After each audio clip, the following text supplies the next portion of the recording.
आज के फंडे के विनिंग सीरीज 70 में मिलते हैं।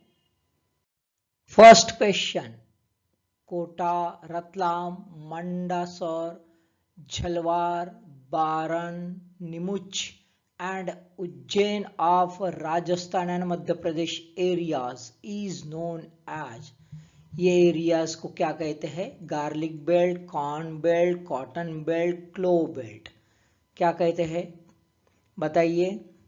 ओके चलो मैं क्लिक कर रहा हूं।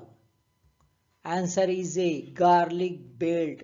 लहसुन जो है ये लहसुन का बेल्ट माना जाता है। Why? Because in this areas, यदि हम ये एरिया देखते हैं इंडिया का, ये पार्ट यदि हम देखते हैं, ये एरियाज यदि हम देखते हैं, this area is called as a garlic belt. लहसुन का यहाँ पे पैदावार ज्यादा होती है। पूरे इंडिया के टोटल प्रोडक्शन में इसका कंट्रीब्यूशन 50% है। ठीक है, चलो देख लेते हैं क्या है न्यूज में। ओहो, लहसुन garlic prices lose pungency farmers in 2 states.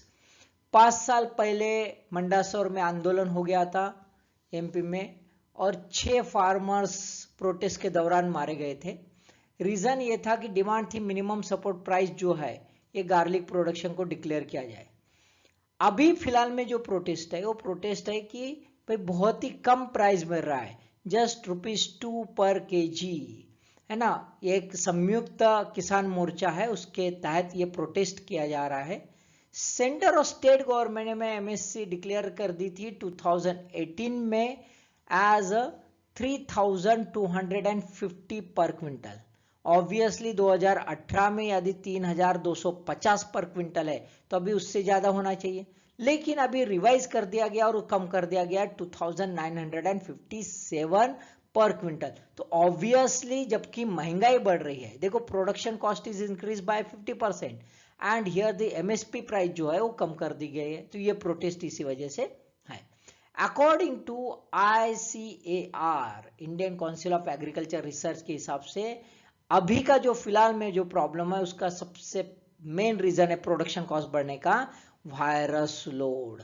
बहुत ज्यादा वायरस लोड ज्यादा रहने की वजह से प्रोडक्शन जो है कम हो गया है। साथ में अभी इसके लिए सॉल्यूशन क्या है, तो ICAR कहता है कि सीड जो है इसका चेंज करना, साइकिल चेंज करना बहुत जरूरी है। बराबर है, ये जो लहसुन तैयार किए जाते हैं इसकी प्रोडक्शन साइकिल गलत है, वही वो चेंज किया जाए। फ्रेश सीड्स जो है हिमाचल प्रदेश और ऊटी से लाया जाए। ऊटी वैसे भी बेस्ट क्वालिटी सीड के लिए जाना जाता है। अब ये जितने भी है इसमें सबसे ज्यादा कंट्रीब्यूशन जो है लहसुन के इसमें लॉटरी क्वालिटी का है। लॉटरी क्वालिटी यानी छोटी जो गार्लिक रहती है वो है, जो कोटा मार्केट में जिसका सबसे ज्यादा प्रोक्यूरमेंट होता है। किस चीज के लिए? फूड प्रोसेसिंग इंडस्ट्री के लिए होता है। अब प्राइजेस क्यों कम हो गए? एक तो डिमांड कम हो गई, कंजम्पशन कम हो गया, तो ऑब्वियसली प्रोक्यूरमेंट जो है कम हो गया, एक्सपोर्ट भी कम हो गया है, और लॉटरी क्वालिटी का प्रोडक्शन जो है वो बढ़ गया है because of the heat. Summer heat जो है जल्दी आ गया इसकी वजह से, और वायरस लोड होने की वजह से। तो ऑब्वियसली इसके वजह से जो है लॉटरी क्वालिटी जो है वो छोटी ये रहती है, इसलिए इसका डिमांड भी कम रहता है, इसके प्राइजेस भी उसके वजह से नीचे चले गए हैं। Second question, recently masses of which African country opposed constitutional referendum? कौन सा अफ्रीकन कंट्री के लोगों ने कॉन्स्टिट्यूशनल रेफरेंडम का अपोज किया है? A Algeria, B Libya, C Tunisia, D Ethiopia. बताइए आंसर। ओके क्लिक करूं? चलो मैं क्लिक कर रहा हूं, मैच करो। Answer is C Tunisia. Tunisia में कॉन्स्टिट्यूशनल रेफरेंडम जो है उसके बारे में प्रोसेस में है, और मासेस ने एक प्रोटेस्ट निकाला है जहां पे उन्होंने इसका अपोज किया है। चलो न्यूज देख लेते हैं। ये देखो, पहले सबसे पहले ध्यान में रखो कि ट्यूनीशिया कहाँ पे है। ये देखो ट्यूनीशिया कहाँ पे? मेडिटेरेनियन सी लग के है, गल्फ ऑफ हमामेट यहाँ पे, गल्फ ऑफ गैबेज है, गल्फ ऑफ टूनिस ये यहाँ पे है, ठीक है, ये थोड़ा ध्यान में रखो, है ना। ये अगल बगल में कौन सी कंट्री है, तो लीबिया है, अल्जेरिया है, इसके बगल में दो कंट्रीज हम देखते हैं।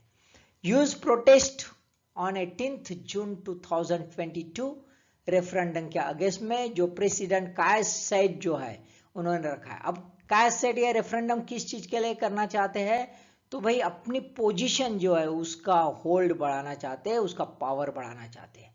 अब सैयद जो है इन्होंने इलेक्टोरल कमीशन बिठा दिया है ना, casting doubts over the credibility of any vote, उसके लिए एक इलेक्टोरल कमीशन बैठाया है। टेम्पररी जुडिशियल काउंसिल भी बनाया और बहुत सारे जजेस को गायब कर डाला, सैक कर डाला, निकाल डाला पोस्ट से। तो ऑब्वियसली ट्यूनिशिया में अलग माहौल चल रहा है। ट्यूनिशिया में इसके पहले भी ऐसा हुआ था, 2011 में ट्यूनिशियन रिवॉल्यूशन हुआ था, बराबर है, वो काफी कुछ माहौल बना था, उसके वजह से एक 24 ईयर रूल जो था प्रेसिडेंट जीन अल अबादीन बेन अली, इनको बस पद से हटा दिया गया था। क्या प्रॉब्लम था, problem of lack of freedom and democracy. तो इसके वजह से इतना माहौल बन गया था कि एक अरब स्प्रिंग मूवमेंट को ये ट्यूनिशियन रिवॉल्यूशन ने हवा दे डाली थी। अभी फिलहाल में यदि देखा जाए तो ट्यूनिशिया में यूनिटरी प्रेसिडेंशियल रिपब्लिक रूल चलता है, ये यूनिटरी प्रेसिडेंशियल रिपब्लिक कंट्री है। ये जो एरिया है अल्जेरिया, लीबिया, ट्यूनिशिया, इसको माग्रेब रीजन भी कहते हैं ऑफ नॉर्थ अफ्रीका, ठीक है। चलो देख लेते हैं नेक्स्ट।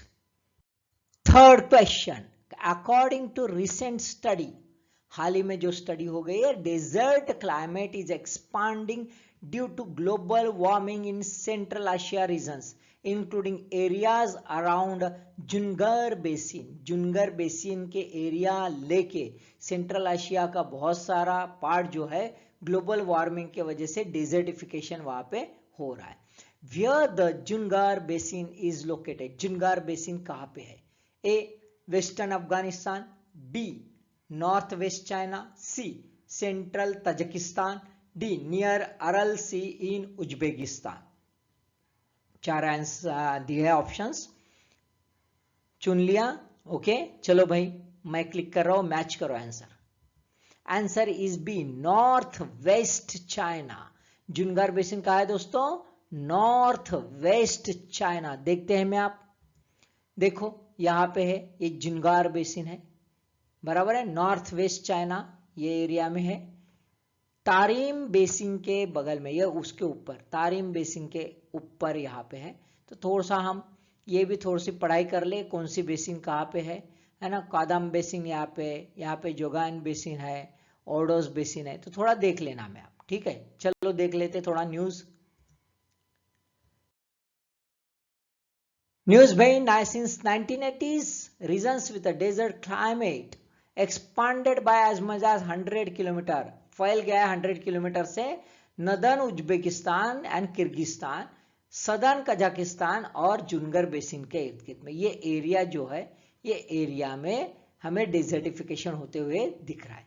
अब ये जुन्गर बेसिन जो है ये क्या है, इट्स अ सेडिमेंटरी बेसिन, स्तरीय जो है एक खड्डा है जिसको हम शैलो लेक कहते हैं, नॉर्थ वेस्ट चाइना में।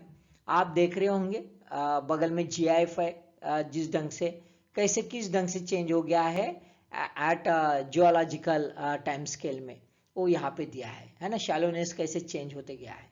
कहाँ कहाँ एंक्लोज है, तो ये तरबागतियाई माउंटेन्स है कजाकिस्तान के ये एरिया में, है ना। दूसरा है अल्ताइन माउंटेन्स मंगोलिया के, ये एरिया में जो है अल्ताई माउंटेन्स है। और नॉर्थ ईस्ट में और हेवनली माउंटेन्स तियानशान, ये जो है ये तियानशान ये एरिया में आपको दिखता है साउथ में, है ना। ये सेडिमेंटरी रॉक है, नीचे में इग्नियस और मेटामॉर्फिक फेज भी यहाँ पे है, ठीक है। Fourth question, opium in Changlang district of Arunachal Pradesh locally known as. Opium जो है चांगलांग डिस्ट्रिक्ट जो अरुणाचल प्रदेश में है वहां पे किस नाम से जाना जाता है, ए कानी, बी वाहक, सी पाकम और डी झिलीमिली। कौन सा नाम है बताइए, क्लिक करूं, ओके, सिंगल लाइन क्वेश्चन है, मैं क्लिक कर रहा हूं, मैच करो। आंसर इज ए कानी। कानी is a local name for opium. अब वाहक क्या है? वाहक भी एक प्रकार का हब है जो कफ के लिए यूज किया जाता है, कफ, ठीक है, ये उधर के ही नाम है। पाखम जो है, पाखम भी एक प्रकार का हब है जो हेल्थ टॉनिक, जिसका लिव्स जो है हेल्थ टॉनिक करके यूज किया जाता है ये, ठीक है। और एक इसमें इसका एक लोकली मेड जो वाइन हुए है ना, लोकली वाइन जो है वो वाइन में भी इसका यूज किया जाता है। झिलीमिली जो है, झिलीमिली भी यह प्रकार का हर्ब है और इसके जो पत्ते हैं, लीव्स जो है, वो डाइजेशन जो है, डाइजेस्टिव सिस्टम डेवलप करने के लिए या फिर एनीमिक कंडीशन कुछ होती है उसके लिए ये यूज किया जाता है, ठीक है। तो ये थोड़ा ध्यान में रखो। देख लेते न्यूज में, भाई वहां पे एडिक्शन बहुत ज्यादा हो गया था, है ना, वो एडिक्शन कम करने के लिए फ्री ड्रग सोसाइटी उन्होंने फॉर्म की चांगलांग में, जहां पे यूथ और वुमेन्स सामने आए और पूरी कोशिश कर रहे हैं। अगल बगल का जो एरिया है 14 विलेजेस, इसको 100% ड्रग फ्री डिक्लेयर हो गया है। वहां पे अभी बाकी लाइवलीहुड एक्टिविटीज उन्होंने शुरू किया है, जैसे फिगरी है, पोल्ट्री है, हैंडलूम है ना, फिशरी, इसके ऊपर फोकस कर दिया गया है। यूथ को एंगेज किया जा रहा है स्पोर्ट्स में, यूथ क्लब में। देखो बहुत ही बढ़िया है। यूथ यदि यूथ की एनर्जी प्रॉपरली चैनलाइज करे प्रोडक्टिव एक्टिविटी में, तो अपने आप वो जो है ड्रग एडिक्शन से आराम से बाहर निकल सकते हैं। It's a part of a national campaign called as a Nasha Mukti Bharat, which is run by the Ministry of Social Justice and Empowerment. Last question. Consider the following statements with regard to the Seti River. Seti River के बारे में दो विधान दिए गए हैं। 1. Seti is the tributary of Arun River. Seti ये Arun river की उपनदी है। 2. Seti flows through Nepal and India. Seti जो है नेपाल और इंडिया में बहती है। Which of the above statements is or are correct? देखो, कर लिया क्लिक? ओके, चलो मैं क्लिक करता हूं, मैच करो answer. Answer is D, neither 1 nor 2। ये भी गलत है भाई, ये भी गलत है। City is not tributary of Arun river, Arun river की नहीं है, तो it is the tributary of Karnali river. Karnali river, ये कर्नाली रिवर जो है इसका नेपाल में नाम है, इंडिया में जिसको घाघरा कहा जाता है, घाघरा रिवर, ठीक है, राइट। अब ये सिर्फ नेपाल में बहती है। नेपाल के जो ये है अपना हिमालयन में जो अपी पीक है, अपी और नाम्पा, इसके बीच में ये साउथ हिमालय में है, साउथ हिमालय में है। और ये साउथ हिमालय के अपी और नाम्पा जो है, यहां से ये ओरिजिन इसका है और वहां से वो बहती रहती है और नेपाल में ही ये जो है कर्नाली रिवर से मिल जाती है। दोस्तों न्यूज में क्या है, what west Seti power project can mean for India Nepal ties. ये देखो यहां पे है, ये सेटी रिवर है, यहाँ पे वेस्ट सिटी रिवर जो है डैम है, कर्नाली रिवर आप हम यहाँ पे देख रहे हैं, है ना, यहाँ पे ये कर्नाली रिवर से मीट हो जाती है। चाइना ने विड्रॉल कर दिया ये प्रोजेक्ट से करीबन 6-8 साल बाद। अभी इंडिया ने जो है हमारे प्राइम मिनिस्टर जो है नरेंद्र मोदी जी जो उन्होंने विजिट किया था और उस वक्त उन्होंने प्रॉमिस कर दिया नेपाल को कि कोई बात नहीं भाई, we are here as a big brother, हम है भाई आपके भाई।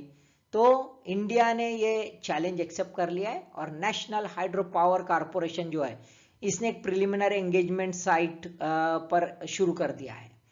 यहाँ पे जो रहने वाला डैम कौन सा है, तो कॉन्क्रीट फेस रॉकफिल डैम जो है यहाँ पे बनने वाला है। काफी बड़ी कैपेसिटी है, 750 मेगावाट कैपेसिटी है और एस्टिमेटेड कॉस्ट जो है ₹6,500 करोड़।